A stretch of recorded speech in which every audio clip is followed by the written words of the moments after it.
Everybody, we are back. It is Taped on Live's favorite podcast, favorite channel, favorite everything. We are back. You guys already know what to do. Hit the subscribe button, subscribe. Hit the like button if you like it. Hit the dislike button if you don't like it. Leave a comment if you like it. Leave a comment if you don't like it. Make sure I get subscribe up there. Bam, bam, bam. And then also follow us on Twitter at the Mark John NFL for me, at mholder95 for Matt, and of course, pandasubs.com, discount code TDL. So we are going over the Rams today.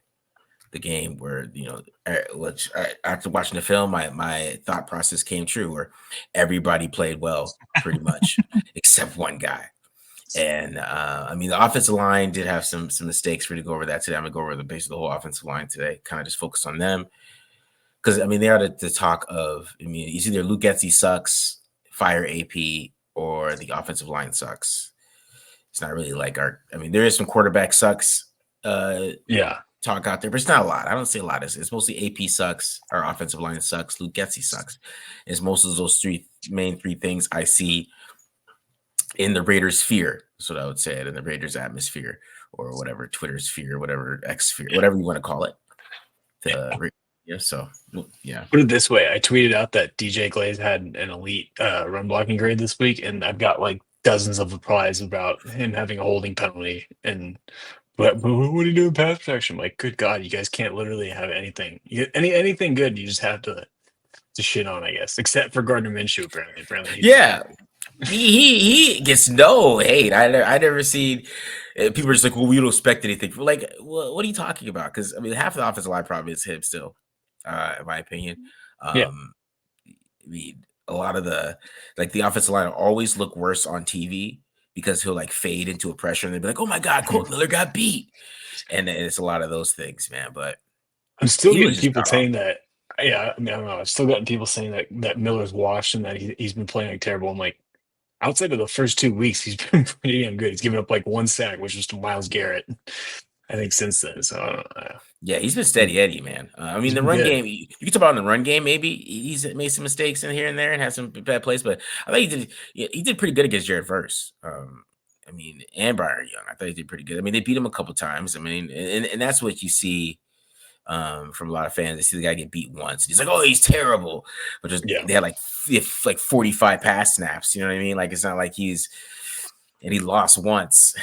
That's the bitch of playing the one. That's the bitch of playing a line play. Like, you could have, if you have, you have like what, 60 good reps, or if you have 60 plays in the game and 55 of them are good, perfect, but 5 of them are bad.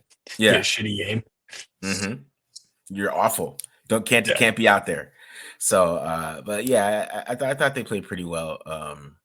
Jordan Meredith played pretty well, so focusing on a little bit too. He played pretty damn well. I was really shocked by that. He looked like a starting guard in the NFL. It's pretty shocking. He's looked good when he's come in every once in a while, but he has never looked good in preseason like that. But he looked really good this past game, so I'm going to focus on him a little bit. And then you're looking at Nate Hobbs, correct? Yeah, I thought Nate Hobbs had a pretty good game overall. I don't know if he's necessarily the defensive player that they had, but I thought he made a lot of plays against the run, and then made a few nice ones in coverage that we'll see. A few of them should have given them an opportunity to win the game. Obviously, we don't need to rehash the point earlier, but I thought he played pretty damn good game, pretty complete game, and in my opinion, his best game of the season so far. So he was fun to watch, and again, both phases of the game showed up pretty big. So yeah, it was good, man. So I guess the elephant in the room is the Desmond Ridder signing.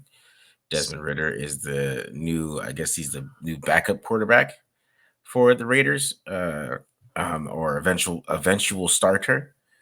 Because I feel like he's going to start here soon, especially after the Chiefs are coming, and I just can't see Gardner Minshew beating the Chiefs. Maybe it could happen. I'm not going to say it's not going to happen. I just can't see him dealing with those blitzes very well. And I'm sure the fans will say, well, the offensive line sucks. Nobody's going to do it behind that offensive line. But I don't know. Aiden O'Connell didn't give up a sack, really. He got sacked once by Cam Hayward, but it makes the quarterback makes a difference. So I don't know if Desmond Ridder gets sacked a lot. He probably does. But what are your thoughts on Desmond Ridder? Yeah, he can move. He's fast.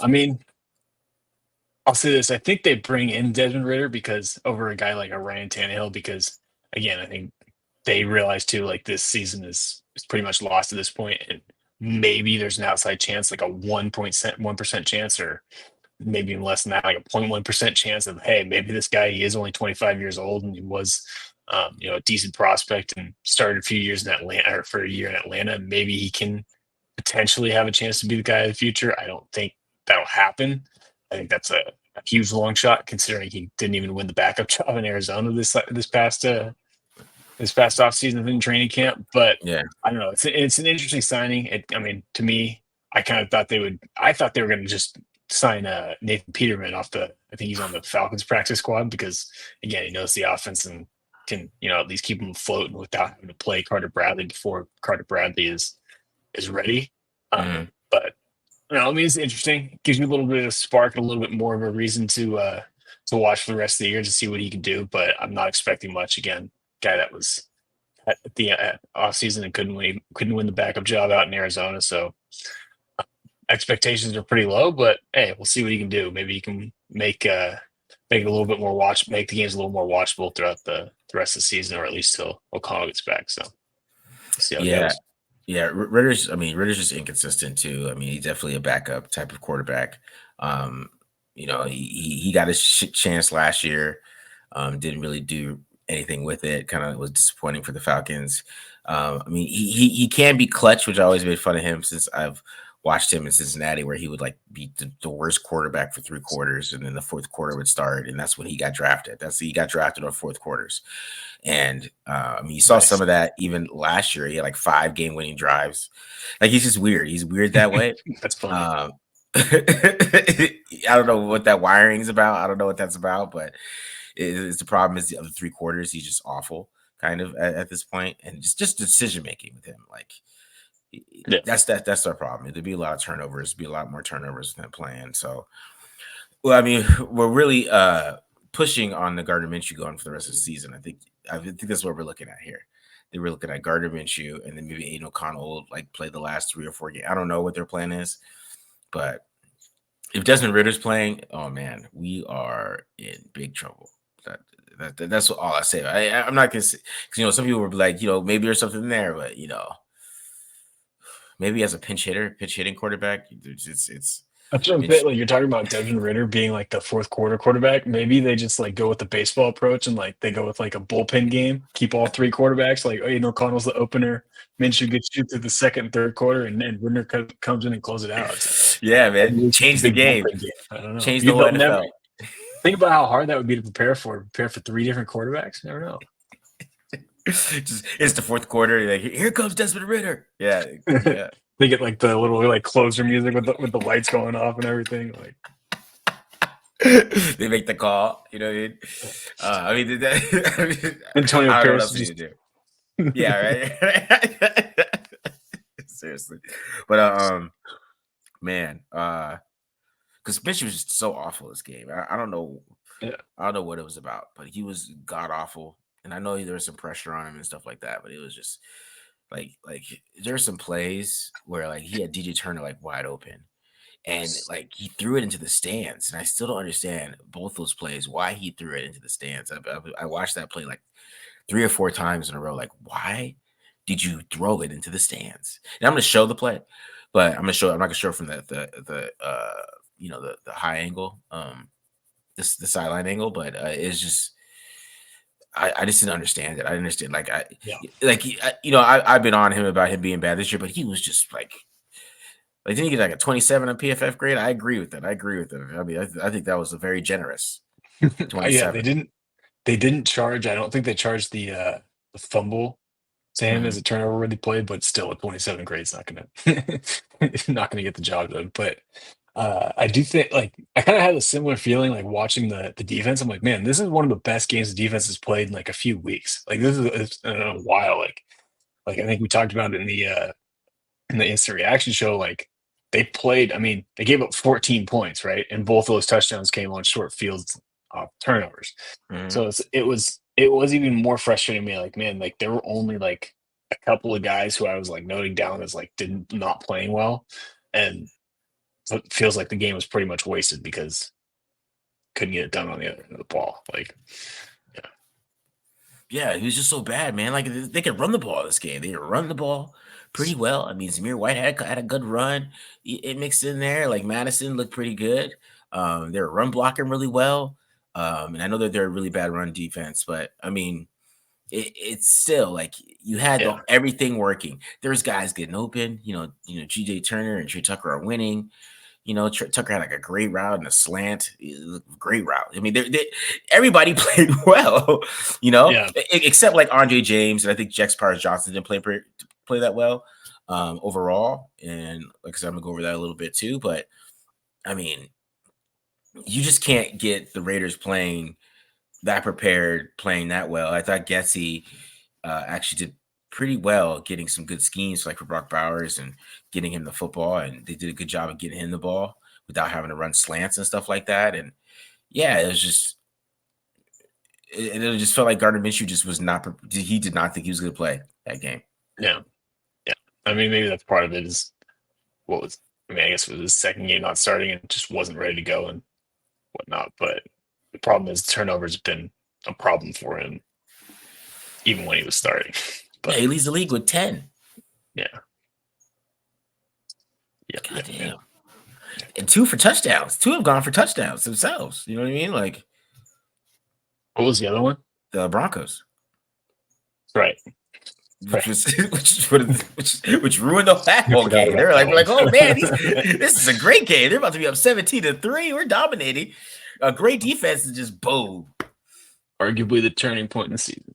Seriously, that might have been like the whole turning point of the season. That Patrick Surtain going 100 yards. All right, man. Let's do Nate Hobbs first. Let's do Nate Hobbs. Let's look at that. Sounds good. All right, so we start off with a few plays against the run. One thing Nate Hobbs is doing pretty damn well was these blitzes here. Like this one's not even his best rep. In full disclosure, it is I think like second short here, and they do end up picking up the first down. But we'll see on the end zone view. That part wasn't his fault, but like you'll see here, like it's a pretty good job reading the run, crashing downhill hard, getting his hands inside, like taking on that wide receiver's block, and then being able to get off the block and go make the tackle. And we'll see a few more plays just like this one, but this was a lot of the game for him. Like he was playing on the box, playing close to the line of scrimmage, and did a pretty good job against the run again. Perfect job taking on that block, get inside, get off the block, go make the tackle. Now, problem is Butler gets caught. Who actually thought Butler had a pretty good game. We'll see a better rep from him later. He's going to get washed inside with D-line slanting.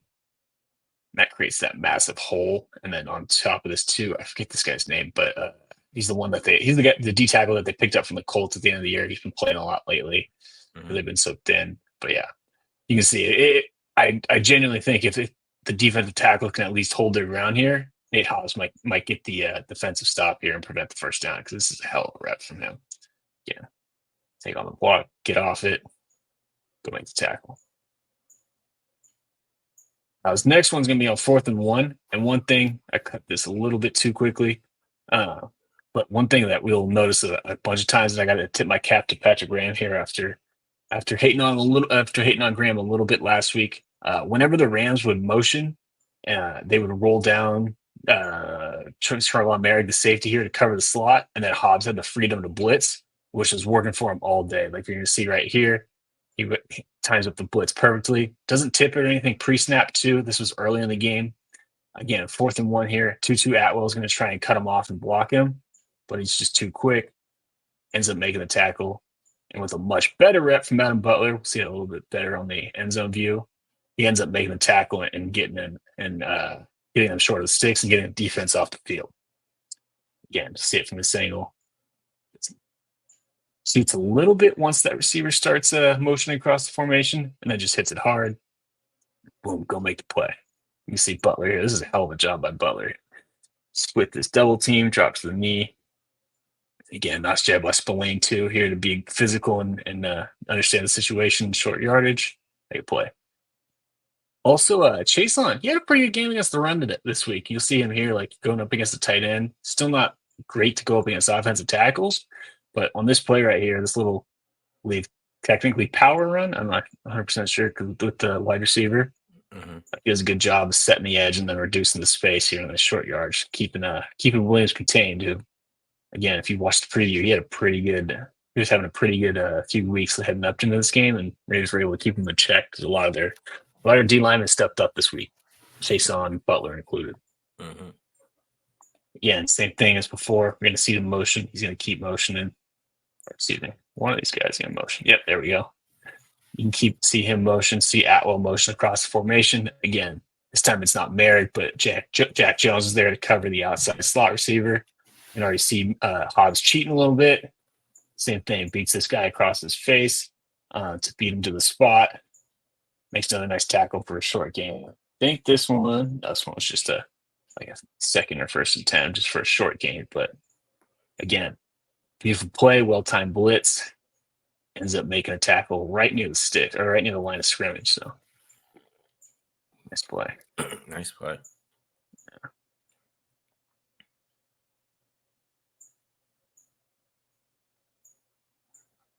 This one. Okay. This one, he's not going to make the tackle, but same kind of thing, right? Get the motion across the formation. Jack Jones has the outside receiver here, so now he's free to shoot the B gap. Again, not going to make the tackle this time, but hey, we'll take it if you can undercut this wide receiver, who, again, if you remember from the preview, was one of their better blocking receivers and the guy that they tried a lot. And that was the one adjustment they tried to make, because they tried to do this little full block action because they knew Hobbs was blitzing, but it doesn't matter. Still wins across the face. Again, makes I believe that's Williams. Makes Williams cut back right in the 98, and we'll take that every single time. I also like this too. I'm not sure if Crosby knew Hobbs was going to blitz, because if you'll watch, he's going to try and work across his tight end's face, and then he just kind of adjusts too, which ends up being perfect, and then ends up getting back outside to go make that play. Nice play by Crosby there too. BD did tell me that Crosby's doing whatever the hell he wants out there. He's not really following anything.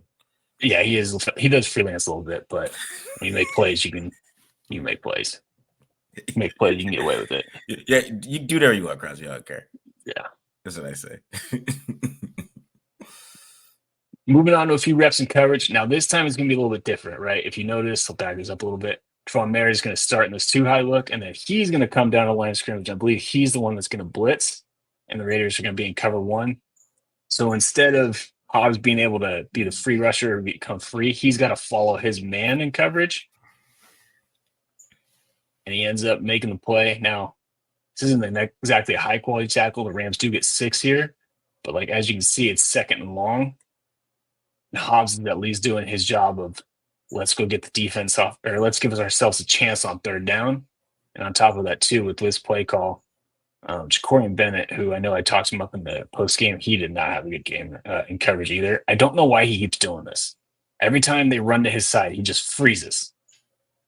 And I mean, Kyron Williams, who's the lead blocker here, just has an easy block to seal him. I mean, really just has to make contact with him. And then Williams actually does a pretty damn good job of sealing Bennett. And then on top of it, kicking out Diablo and riding him. So if Nate Hobbs isn't here, if Nate Hobbs doesn't avoid all this trash that's in the middle, this might be a first down. But instead, goes up, makes a nice tackle, open field. Hey, and now it's third medium. We'll take that. We'll take that every day of the week. Give ourselves a chance to get off the field. See it here from the end zone view again. Nice play. Play by Hobbs. Great tackle. No missed tackles for him this game, which is a big step. He's been having some troubles in the last few weeks. That's what I'm saying. They even tackled well this game. They still lost. Yes, only 7 misses, and Jack Jones accounted for 3 of them.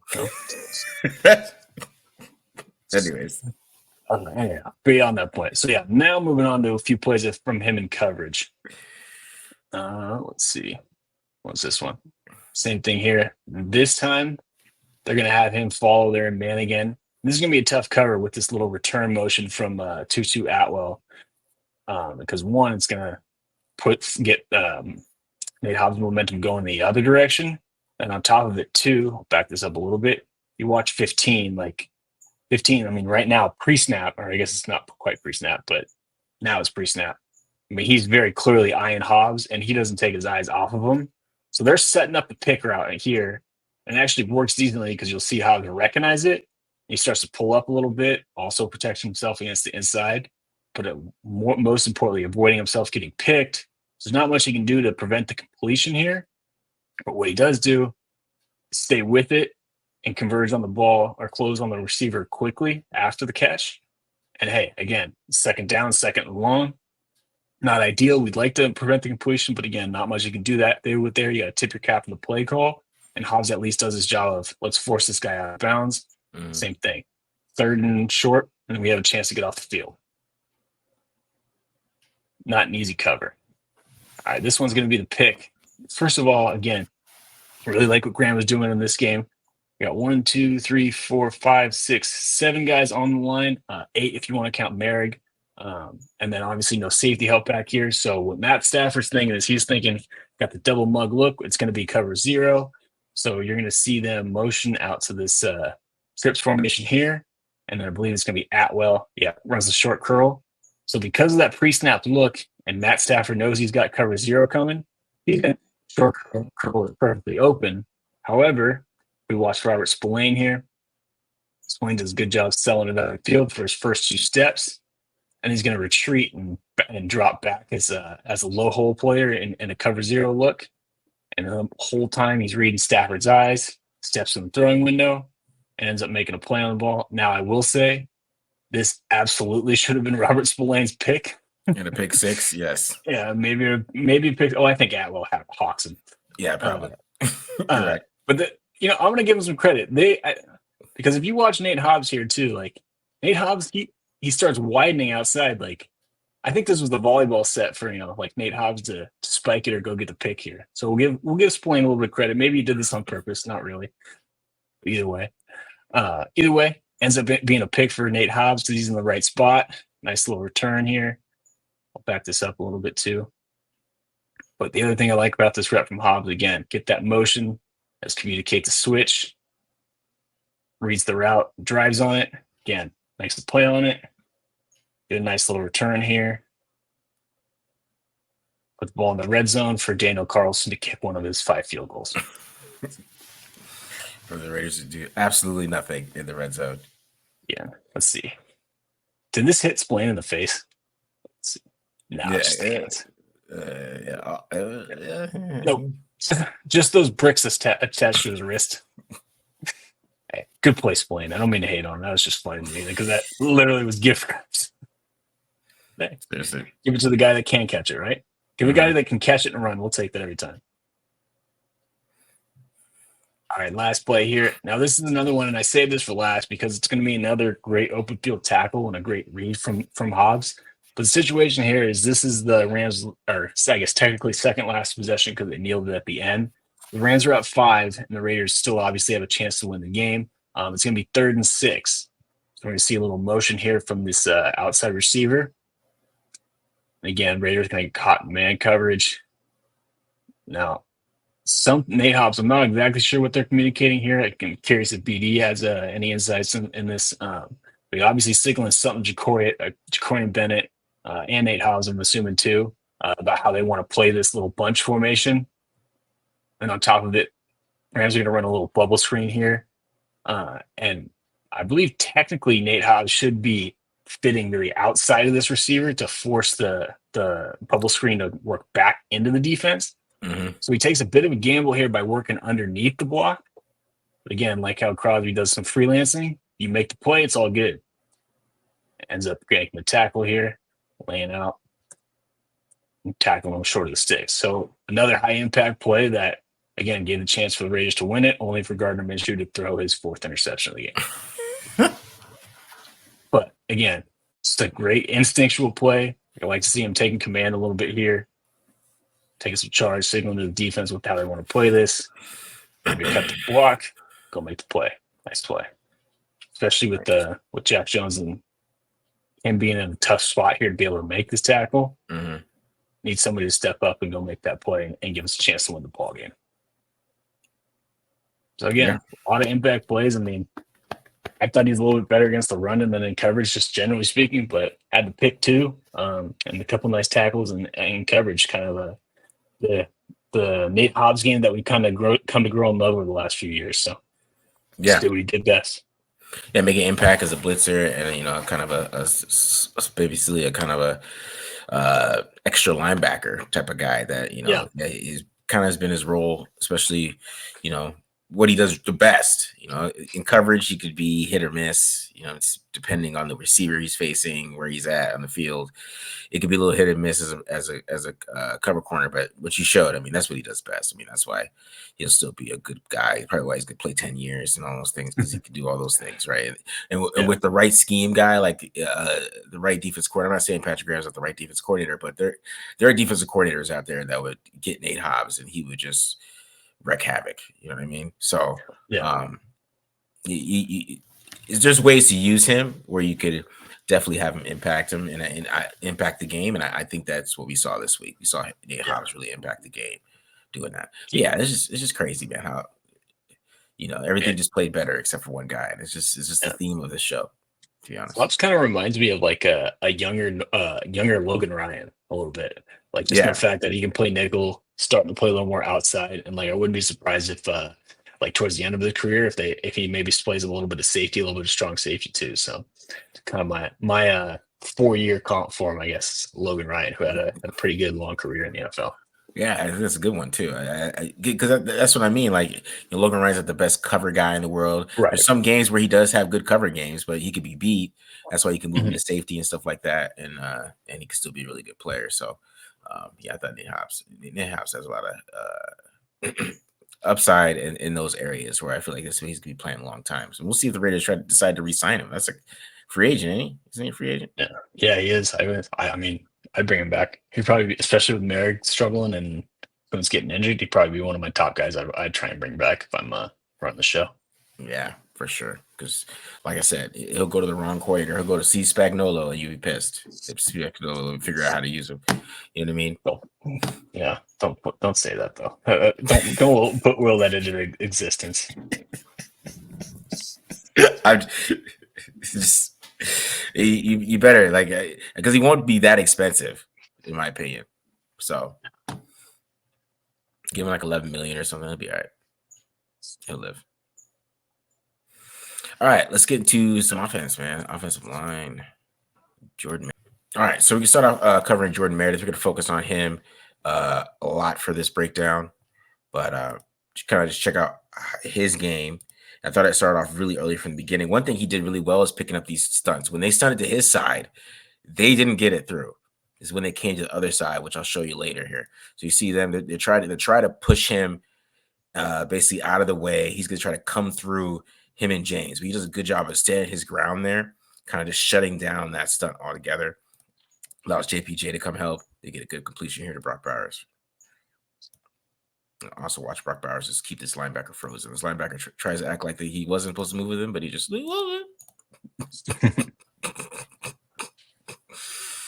you got froze. All right, here's another rep. Meredith right here. Here's another rep.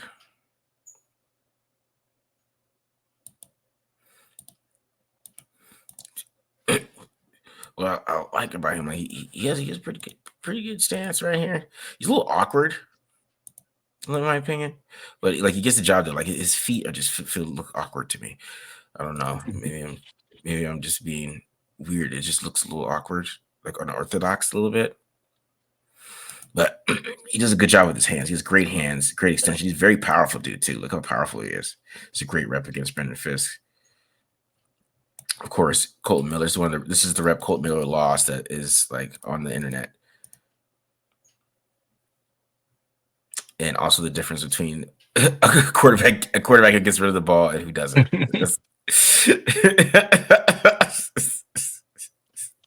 But O'Connell was going to get hurt this game because he was getting popped, man. I felt so bad for him. Right? Just watching this, his 2 drives, he was getting destroyed.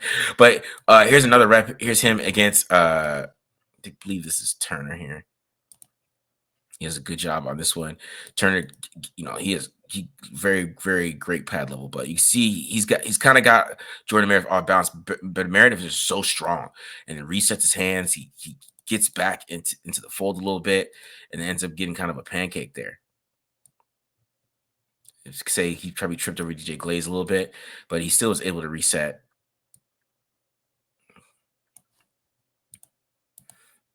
and hold his ground a little bit, right? Allow O'Connell to get that ball off, get a quick 10 on 1st and 20. So it's not a sack or anything like that. Just gave him plenty of time. Even when O'Connell felt it a little bit, he was able to still have time to get rid of the football because he's fighting. Nice recovery. Yeah. And this was talking about him picking up stunts again. They did a good job. Like they try to get a little different here. They line up Turner and Fisk as defensive end, and they put Byron Young and Verse inside. And they try to come with the stunt. They do a good job of picking this up. Even Abdullah, look at Abdullah come around because they do this later on, and it works. So Abdullah does a great job of coming around too, but also Meredith, he does a good job of picking up Verse there, passing him off. They're able to push him out of the push him around basically the line here. And you get Brock Bowers, who made a guy fall on that play. So we say that he did make that guy fall. All right, here he is, 101. This is what this verse. This is verse Neville Gilmore. Like I said, he's just like so short and stocky. Like he has pretty great hands. I love his hands. Like, and then you see he fights with him. He gets back inside, doesn't lose his pad level, doesn't lose any ground. Great anchor. Like, I'm like, who is this guy? This guy's pretty damn good. He was good last year, if I remember when he filled in. Yeah. Here's another one. He's a good job picking up the stunt there. He's like a smart player. Of course, there's an interception here. This is basically like I did last week, where it's like a great job by the O line. Like they got a stunt here, right? They're kind of pushing him around. Does a good job. Still, they're trying to fight through. They've been doing this all game, but he sees both of them here. Yeah. Right? He's got the stunt picked up. Right? Yeah. Minshew has nothing to worry about. There's plenty of time. Of course, Minshew doesn't step into the throw. That's why he misses Turner here. Which is actually is a great play call. They're doing like H choice with DJ Turner out of the backfield. And Minshew just threw it to the other guy, basically. I was gonna say, that's if you're talking about Meredith, like that's not a good rep from Glaze, but he recognizes that Glaze doesn't have it and like plays like a dual read almost, where like he stays connected to Fisk and picks up 97 there. Great blocking for interceptions. That's what they do here on Raiders offensive line. So here you go. Once again, like I said, this was a quick one here, but you just could see like just him against Fisk. He can't be moved, man. He's a great anchor. There's another rep here. It's a good job of waiting for his hands. Kind of gives a little hand fake here on this one. Gets his hands. Gilmore goes nowhere. Gives him plenty of time to get rid of this ball.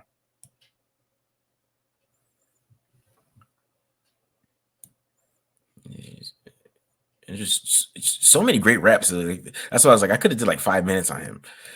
Here's another one against Fisk. Look at pretty good anchor there. Gets a little bit of a push on him here on this one. You see, but he has pretty good feet where he's going side to side here. I mean, he's a little high. It's a little bit of almost hands to the face, but we're okay. But he gives Minshew plenty of time to get to Bowers there.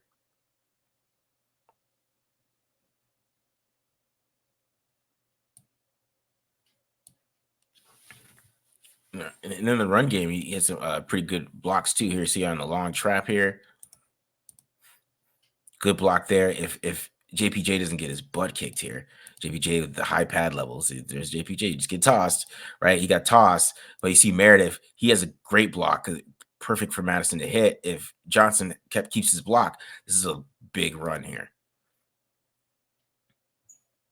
But you see what Meredith's doing here. He was good in the run game too. Like boom, right there, opens up a hole. That play was on JPJ.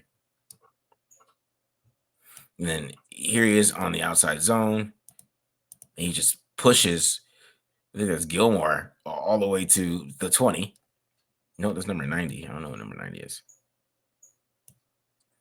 but he's just pushing that dude all the way to the 20. Look at it. Look at it. Great block. Great block by Meredith. Right.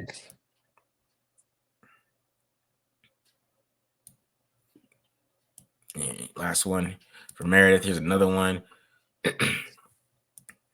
This looks like more like mid zone on this one. But you see, he's just able to ride with Glaze. Then he gets to the second level on the linebacker. And Madison doesn't get touched until like about 5 yards. And then they're able to push through and get this nice run right there. So, I mean, it was a lot of that, man. A lot of dominant reps from Jordan Meredith. It was very interesting film. And it's like, okay, Parham's been dominant. Jackson Powers Johnson's been struggling. Do you try Meredith at left guard? It's kind of that thought process, in my opinion. All right, but now you see why I say maybe you try him at left guard, because they were getting their butts kicked on this side. Same stunt that they did on the other side. You get Turner here, 97. I forgot this guy's name. What's his name? You know his name? What's his name? I can't remember how to say it. It's like it's HOECT. It's like HOEC. 97. Yeah, Well, Stick was 97. Michael. Yeah, so, whatever. 97. He runs right into JPJ. JPJ doesn't see this, right? Which then knocks off Colt Miller. And they're doing all these crazy schemes. I don't know. They were just tricking the Raiders because Miller's so worried about Verse. Verse fake rushes, takes the chip, and he just doesn't rush. So Miller is blocking nobody. And then this leaves this free rusher here, 97. Right down Gardner Minshew. Gardner Minshew makes a miss. And then for some reason, Minshew just doesn't throw the ball away here. Just throw it away. The play's over. You're not going to make a play. Throw the ball away. Throw it away. No, he throws a pick. I will say it looked like James kind of left the JPJ out to dry there. Like we saw Meredith earlier, like kind of like stick with Fisk or whatever and help out Glaze. He just passed him straight off and said, "That's your problem." That's Andre James picking up stunts his whole damn career, though. Seriously, that's what pisses me off the most about him, is that he is terrible at communicating with his offensive lines half the time. All right, here we go. Here's another stunt. Here's another one. This time is more delayed stunt here, but because you're getting Turner, he kind of beats JPJ here. JPJ does a good job of recovering and pushing him around. He's a good job of recovering there. But this late stunt's already coming through. And, O'Connell, I don't know if he was, I know he got hurt later on, but that's what he was going to get hurt anyways, because this is he's getting popped.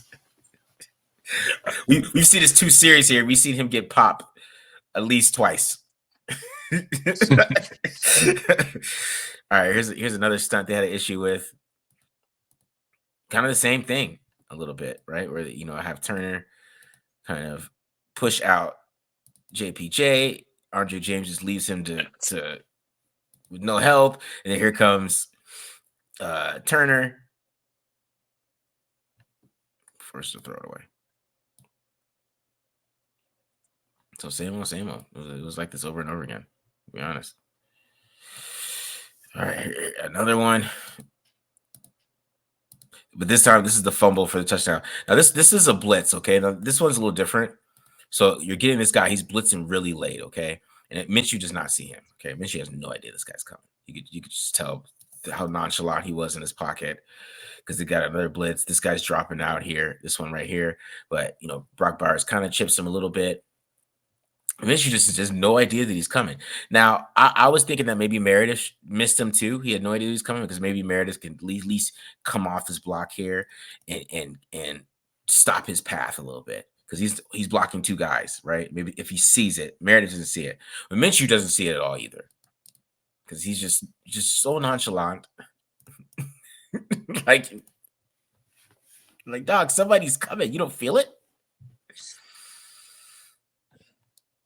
But I still think this is a little bit on Meredith too, because I think Meredith didn't see it either. Because if he sees it, he comes off and at least hits him or something, at least tries to push him or something, right? But Minshew didn't see it at all. And 6. Yeah, I mean, that's tough for Jordan Meredith because they kind of slant the D line that direction. The momentum's taking them out. Yeah. So here is the the final interception here. Now, this was a nasty stunt. Like, this is nasty because you got Jared Verse. I think that's Jared Verse right there. I'm pretty sure. No, that's Byron Young. My bad. But you see, he's coming full speed around this, so he's gonna. They're gonna. The D line's gonna push him this way, right? And he's gonna come around all the way to the middle here, and James is late picking it up. And then Minshew's already in panic mode because DJ Glaze is kind of getting beat by Verse here. And it is a free for all. Minshew is running around and he just points at something. And he was throwing to Tucker. He was. We could act like he wasn't. We could lie to ourselves. That's who he's throwing to. He's throwing it to Tucker. And ended up in an interception. So, but they had a problem with the stunts all game. But I mean, some of it was just Minshew too. Offensive line, I do see, JPJ, I think he trips here. He trips on Colton Miller a little bit. So he falls. But Minshew, this is the play I was talking about with DJ Turner. Like Minshew just kind of fades for no reason. And then just, I don't understand. DJ Turner's like just wide open. He actually runs a pretty good route through press. Gets back to the outside somehow. Gets separation. Look at that. It's a pretty good route from DJ Turner. I don't know where I just. Also had Samir open on the check down. Oh, it's third down, but still. No, this is first down. This is first down. Oh, this is first down? Oh, yeah. First Zamir. Zamir is an easy 5 right there. That's first and 10, man. No, that's not third down. It's first and 10. And like this one too, that when they send a blitz and he's like already bailing, like, where are you going? Yeah, he stayed in that pocket. Trey Tucker's open.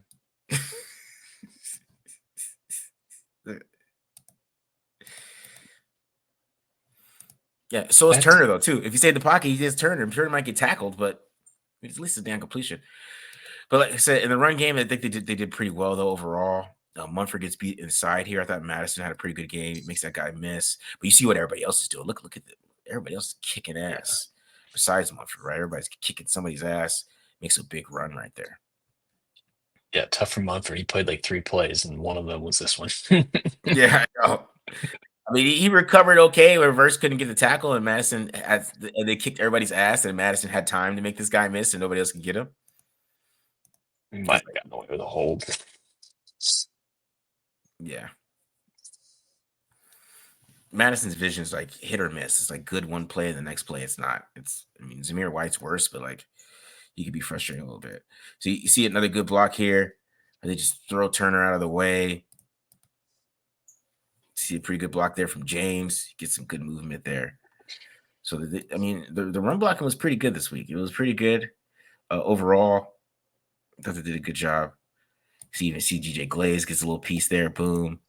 And this is a play that was about Madison. I have no idea why he just didn't go this way.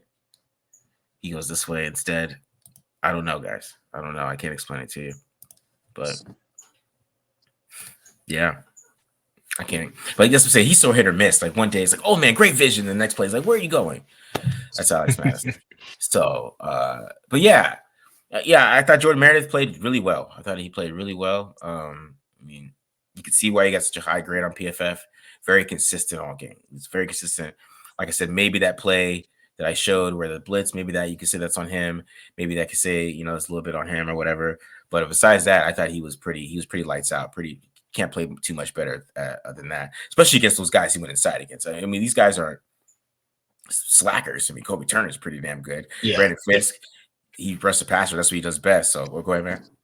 I was gonna say, yeah, they're young, but they're young good rushers. Like they're very talented young defense players.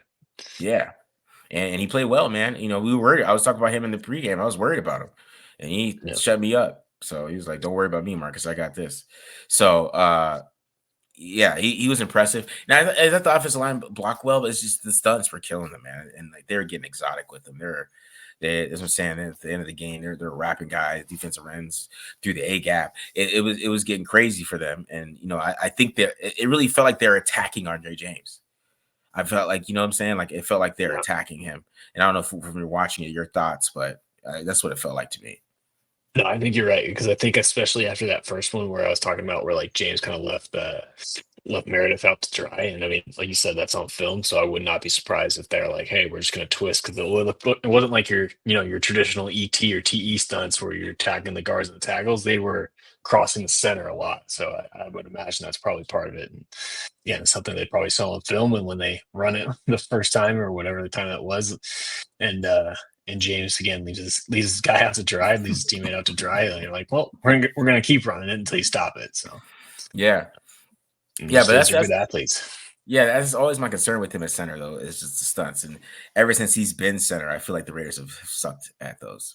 Yeah. So And you know what's funny too is like him in the running game. Like I feel like we've gone over it before, where like he'll just like there'll be like a combo block, whatever, and he just kind of like free releases up to the second level and doesn't really help. I don't know.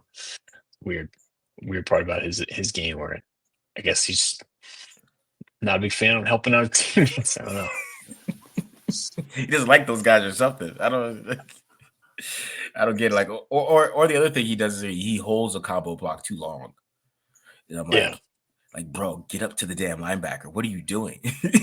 Like, he's got it. Get up there. Like, it's either he's too quick or he's too slow to get in. He's either too slow to pick up the stunts, and yeah, I think he's a little bit of a problem. I feel like the project's done. I'm tired of the Andre James project. That's one thing that I'm really tired of this team too, is the Andre James center project that has lasted 2 contracts and 3 re-signings. And I think I blame PFF because like individually, like sometimes he does pretty well. Like when he's just but he gives a good PFF grade, and Tom Telesco's like maybe he is a good center.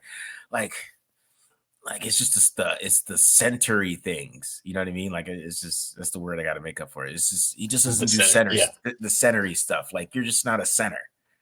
He doesn't have like the leadership I think you would expect of like a center. You know what I mean? Yeah, Like he's not like directing the offensive line. Like I don't feel like, or at least not doing a good enough job of it. So yeah, you know what I mean? yeah, that's the thing. Like yeah, I know you're talking about like JPJ not having the greatest game. I did see he had a pretty good game against the run blocker on PFF. I didn't watch the offensive film or anything like that, so I Yeah, didn't get a chance to see for myself. But yeah, when I saw that, I'm like, I kind of feel like if Meredith keeps this up, and obviously Dylan Parham is a guy we both thought really highly of this season and been their most consistent offensive lineman, I'd almost kind of like to see what Meredith can do at left guard. Maybe you put JPJ at center, where guy was pretty damn good center at Oregon. I mean, I don't know if he's ready to do it in this offense, and especially with the time off. But I mean, to me, their 5 best offensive linemen are Miller, Meredith, JPJ, Parham, and Glaze. yeah. Can you get all 5 of those Straight guys on the field at the same time and get away with it? Do you want to risk throwing a rookie center out there? I mean, well, part of the problem that or one of the concerns you have with the young center is that the communication is going to be a problem, but it already Yeah, is. because but the thing is too, like if you start this now, I mean these guys can stay together for like 3 or 4 years. Yeah, You know what I mean? bad. You might Yeah, as well. I mean, not because at all. how cheap is Jordan Meredith going to be? Nobody's signing Jordan Meredith. I mean, you could get Jordan Meredith come back for like 3 or 4 million, and then and then you got Parham. I think he's got another year before you got to sign him. You got Miller under contract. You got DJ Glaze and JPJ. They're both rookies. So and we're getting there for 4 years at least. If you just start that now and we just go forward, I think it's fine. But I mean, they got to make the case to bench Andre James and. Well, here's the other problem: is James's contract. If I remember when I looked at it, like there's an out for year 3, year 2. It's not like a huge dead cap hit, but it's not like oh yeah, like that guy's getting cut. Like you know what I mean? Like where you see those cap savings and it's like over half the money. Like it's not like that with Andre James. Like he's got a decent cap hit where I don't know if he'll necessarily get moved on. I mean, maybe they just bite the bullet, and I don't know. Maybe the June 1st can help him out thing, but that's the unfortunate part. So yeah, for sure, man. But if he's not playing well, give JPJ a shot and see what he can do. He's just or Meredith's played some center in the past, man. I don't know. Yeah, We'll see. I don't know. We'll see. Try. You look at it this way. You don't have your quarterback of the future on the roster, so you can try and screw around with the offensive line and see what happens. Yeah, might as well, man. I mean, you got like a solid 5 young guys that you could just put together and see what they do. And I think that's what when we were experimenting with the quarterbacks and all that stuff and whatever else you're doing. Shit. let's let's get Andre James out of here already. Just put JPJ. See what we got. Best 5. We've hit the why not point of the season. Like, why not try it? Why what not, do you got to man? lose? All right. We're out of here, guys. Hope you guys enjoyed this episode. Remember, hit the subscribe button. Subscribe. People are asking me about doing some Desmond Ritter. I'll do some Desmond Ritter for you guys. Pull up some old Falcons film. We'll do that. And then, and then we'll get ready for this weekend and get ready for the game this week. And you guys let us know if you guys want to do some draft stuff too. I mean, because we will do that. Please let us know if you would like to do that. Yeah. I don't remember if Marcus and I talked about it on while we're recording or not. But yeah, I think the plan is moving forward is to kind of try and focus on these young guys, like obviously Jordan Meredith, DJ Glaze last week. Hobbs, kind of a young guy. I mean, I guess only 20. He's only gonna be 26, which is the other crazy thing about Nate Hobbs. Another reason to re-sign him. So yeah, gonna be the focus moving forward. Get through the season. Yeah, so just let us know, guys, if you guys want some of the episodes like that early on already. But we are out of here. Peace.